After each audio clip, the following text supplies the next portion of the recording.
Isa sa inaasahang matatalakay sa 48 ASEAN Leaders Summit ang implementasyon ng Memorandum of Understanding para sa ASEAN Power Grid na inaasahan namang makatutulong sa energy security ng Pilipinas. Ang iba pang posibleng mapag-uusapan, alamin natin sa sentro ng balita ni Jessie Atienza live. Jessie.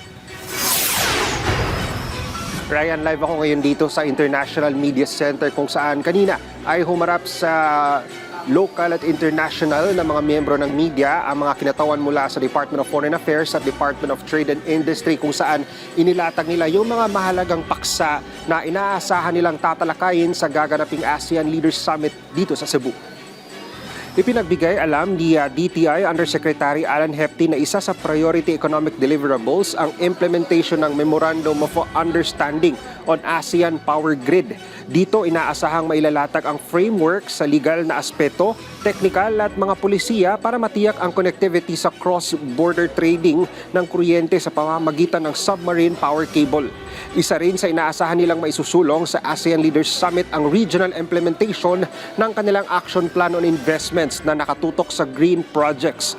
Sa tulong nito, mapapabilis ang pag-transition ng bansa papunta sa green economy. Ibig sabihin, matutulungan ang pamalaan ng investor sa rehiyon na makapag-invest sa mga ideal o tamang mga lugar sa bansa ng solar at offshore wind na mga planta. Kabilang din sa inaasahang tatalakayin ang regenerative and resilient agriculture system. Sa tulong nito ay mapapalaganap na ang paggamit ng smart agriculture at matuturuan ang mga magsasaka sa paggamit ng mga methods o pamamaraan na makakatulong sa kanilang productivity sa industriya ng agrikultura.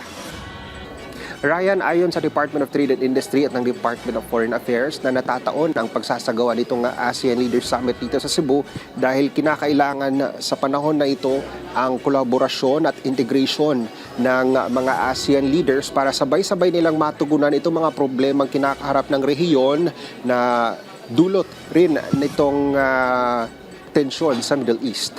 At yan muna, mga huling balita mula dito sa International Media Center sa Cebu. Balik sa inyo dyan sa studio, Ryan. Daghang salamat, Jessie Atienza.